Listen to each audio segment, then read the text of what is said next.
Hello class, स्वागत है सभी बच्चों का आज के इस क्लास में। और आज हम एक्सरसाइज 3.2 को स्टार्ट करने वाले हैं। एक्सरसाइज 3.1 के सारे क्वेश्चंस मैं प्रीवियस 4 क्लासेस में करवा चुका हूं। वीडियो के डिस्क्रिप्शन में सारी क्लासेस का आपको लिंक मिल जाएगा। हर एक सवाल को विद एक्सप्लेनेशन विद स्ट्रेटेजी मैंने आप लोगों को समझाया है। अब हम स्टार्ट करेंगे एक्सरसाइज 3.2 और इसका पहला सवाल हमारा है अब एडिशन सब्ट्रैक्शन, ये प्रॉपर्टीज हम आएंगे कि कैसे दो मैट्रिक्स को हम एडिशन करेंगे, उनका कैसे मल्टीप्लीकेशन किया जाता है, कैसे उनका सब्ट्रैक्शन किया जाता है। ये सारी चीजें मैं यहां से सिखाने वाला हूं। बेसिक से सवाल है। पहला सवाल देखिए, हमें एक मैट्रिक्स दे रखी है। एक मैट्रिक्स हमारे पास है 2 4 3 और 2। एक मैट्रिक्स ए है। पहले में ऑपरेशन देखिए क्या निकालना है, दोनों का एडिशन ए और बी का। तो मैं ए लिख लेता हूं और बी लिख लेता हूं, 1 3 -2 एंड 5। अब ध्यान दीजिए, हमें निकालना है ए और बी को ऐड करना है। सिंपल सी बात है। कोरस्पॉन्डिंग जो एलिमेंट्स है ना, उनको बस रिस्पेक्टिव आप ऐड कर दीजिए। जैसे इसका पहला एलिमेंट जो है वो इसके पहले से ऐड कर दीजिए और एक कंबाइंड आपको मैट्रिक्स बनानी है, मतलब कि 2 + 1 हो गया। इसका जो पहली रो का सेकंड एलिमेंट है इसके वाले से ऐड कर दीजिए, मतलब कि 4 प्लस में 3 कर दीजिए। इसका जो पहला है एलिमेंट है सेकंड रो का, इसको इससे ऐड करना है, मतलब कि 3 प्लस और माइनस का 2 है। और इस वाले को कर दीजिए आप इससे ऐड, मतलब कि 2 + 5। तो पहले का आंसर बिल्कुल सिंपल आंसर आएगा कि हम जब a प्लस बी निकालेंगे तो कितना आ जाएगा, यहां 3 आ जाएगा, यहां 7 आ जाएगा, यहां 1 आ जाएगा, यहां 7। That's our answer. ये हमारा आंसर हो गया। अब ऐसे ही सब्ट्रैक्शन निकालना हो भाई, ठीक है। दूसरा भी हम देख लेते हैं सब्ट्रैक्शन कैसे निकाला जाता है। सेकंड नंबर देखिए, थोड़ा सा इसके अंदर चेंज करते हैं ना। अब हमारे पास यहां पर सेम वही a प्लस बी है। अब मैं यहां से a माइनस बी निकालकर आपको दिखाता हूं। भाई पहले वाले को इस वाले में माइनस करना है, मतलब कि 2 - 1। सेकंड को आपस में माइनस करना है, मतलब 4 - 3। a माइनस बी है, ये भी ध्यान रखिएगा। कई बार ऐसा होता है कि b माइनस ए, तो एक में से दो माइनस होता। समझ रहे हो, यहां पर देख लेना, a पहले है तो पहले a का एलिमेंट लेना है, b बाद में है तो बाद में b का लेना है।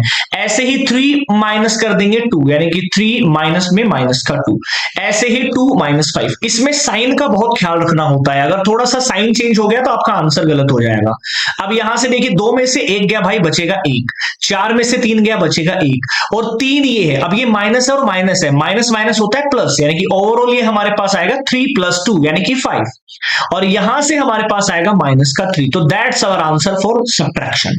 अब मैं बात करता हूं मल्टीप्लीकेशन की, क्योंकि सबसे ज्यादा कंफ्यूजन जो स्टूडेंट्स को होता है वो मल्टीप्लीकेशन में ही होता है।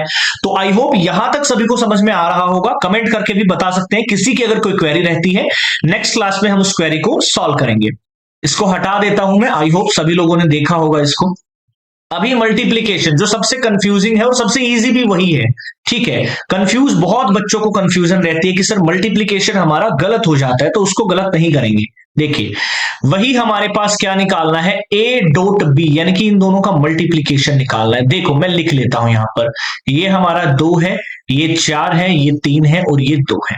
इसका मल्टीप्लीकेशन हमें किससे करना है, b से। 1 3 -2 और 5। ध्यान दीजिएगा, पहली रो, ध्यान रखिएगा, पहले इस रो को मल्टीप्लाई करना है इस कॉलम से, सेकंड वाले को। फिर इस रो को मल्टीप्लाई करना है सेकंड वाले कॉलम से। देन सेकंड रो का ऑपरेशन करता है दोनों को, यानी कि हर रो का ऑपरेशन हमें करना है सामने वाले के कॉलम्स के साथ में, और एक नई मैट्रिक्स बना देना है। तो पहले 2 को मल्टीप्लाई करेंगे 1 से, यानी कि 2 × 1 प्लस का साइन आएगा। 4 को इससे कर दीजिए, 4 × -2। ये हमारा पहला एलिमेंट जो कंबाइंड हमारे पास मैट्रिक्स बनेगी, उसका पहला एलिमेंट टोटल आ गया। अब इसी रो को सेकंड कॉलम से भी ऑपरेशन करो, यानी कि 2 × 3 प्लस में 4 × 5। खत्म पहला। अब सेकंड रो को उठा लो, सेकंड रो को भी दोनों कॉलम से करना है, तो 3 × 1 प्लस, और इसको इससे मल्टीप्लाई करना है 2 × -2। अब इसको इससे कर दीजिए सेकंड रो को सेकंड कॉलम से, यानी कि 3 × 3 प्लस 2 × 5। सिंपल सा सवाल, ठीक है। अब यहां से देखिए कितना हमारे पास आ जाएगा, ये 2 एकम 2 होगा, माइनस का 4 दूनी 8 हो जाएगा, ये 2 तिया 6 हो जाएगा, और ये 4 पंजो 20 हो जाएगा, ये 3 एकम 3 हो जाएगा, -4 हो जाएगा, और ये हमारा 3 तिया 9 हो जाएगा, प्लस 10 हो जाएगा। रिजल्ट देख लीजिए क्या आ रहा है। अब आप एडिशन सब्ट्रैक्शन कर सकते हैं। -6 26 -1 और 19। That's our answer for this question. ये हमारा आंसर हो गया। मतलब कहने का मतलब क्या है, ध्यान से समझना।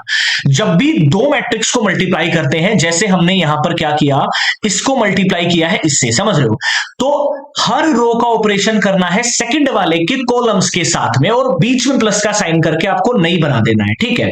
अब एक चीज और भी ध्यान दीजिएगा, आपको ये भी कंफ्यूजन होगा कि सर हम ऐसे दो ही ये क्यों बना रहे हैं, रो दो ही कॉलम क्यों है। ध्यान रखिएगा, जिस ऑर्डर की मैट्रिक्स होती है भाई, ठीक है, उसी ऑर्डर का यहां पर ये भी बनेगा हमारे पास। यहां दोनों 2x2 की है, तो जो रिजल्ट होगा वो भी 2x2 का ही बनेगा। समझ रहे हो मेरी बात? अलग अलग भी होते हैं। एक रो को अगर हम ऐसे करते हैं, ध्यान से समझिएगा इस सवाल को, जैसे मेरे पास है 2 3 4 और यहां पर मेरे पास है 2 3 1 और 2, इन दोनों का मल्टीप्लाई करना है। अब मैंने क्या बताया था, हर रो को कॉलम्स के साथ करना है, तो इस रो को इसके साथ करेंगे तो हमारे पास कुछ आएगा, इसको हम, ठीक है, हर रो को करना है, इसको हमने इसके साथ कर दिया, इसको इसके साथ करेंगे, इतना आ जाएगा। अब सेकंड रो को करना है तो भी 2 आएंगे, थर्ड रो को करेंगे 2 भी 2। अब रिजल्ट देखो कितने का है, रिजल्ट आया हमारे पास 3/2 का।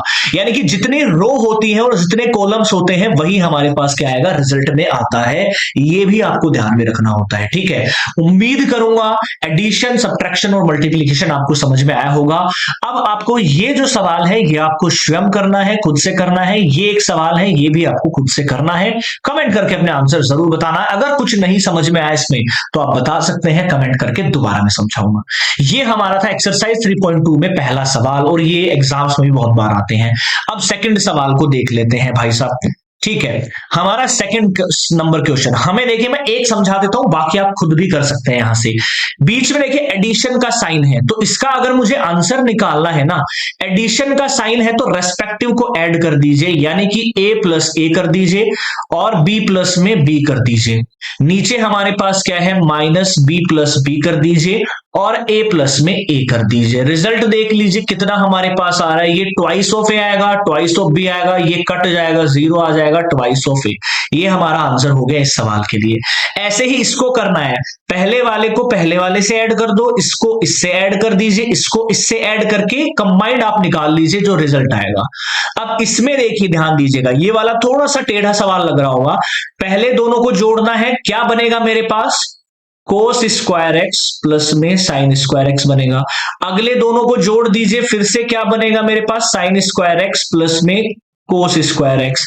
इन दोनों को जोड़ दीजिए, सेम वही बनते जा रहे हैं, sin स्क्वायर एक्स प्लस में cos स्क्वायर एक्स, और यहां पर भी बनेगा cos स्क्वायर एक्स प्लस में sin स्क्वायर एक्स। अब ट्रिग्नोमेट्री अगर किसी ने पढ़ी हो तो उनको पता होगा कि cos square plus sin square की वैल्यू 1 होती है, तो ये हमारे पास आइडेंटिटी मैट्रिक्स बन जाएगी, मतलब कि 1 1 1 बनाएगा। तो ये हमारे आज के दोनों सवाल थे। उम्मीद करूंगा दोनों सवाल आप लोगों को समझ में आए होंगे। लाइक जरूर करिएगा, शेयर अपने सभी दोस्तों से कर दीजिए, क्योंकि कंप्लीट मैथ्स आपको यहां पर मिलने वाली है, रेगुलर आप यहां पर आपको वीडियोस मिलने वाली है। कमेंट करके अपनी क्वेरीज जरूर बता सकते हैं। जय हिंद, जय भारत।